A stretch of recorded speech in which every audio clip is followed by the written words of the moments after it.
Viralnya kasus penipuan online hingga mencapai miliaran rupiah melibatkan Rizky Amelia Solihin alias Ame ternyata turut menyita perhatian di media sosial.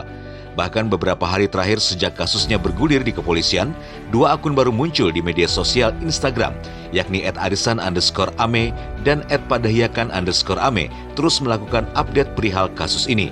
Bahkan sejumlah netizen juga membanjiri beragam kolom komentar pada dua akun ini yang followernya sudah ribuan.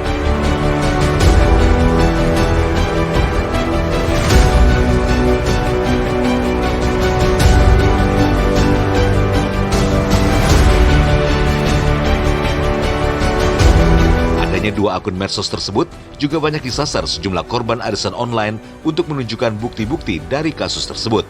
Sementara akun Instagram milik pelaku yang sebelumnya sempat ditutup kini sudah dibuka kembali. Jejak digital gaya hidup ratu arisan ini pun terlihat dari foto dan video-video hedon milik pelaku. Dari Banjarmasin, Alif Hidayatullah, Kalsel 1N.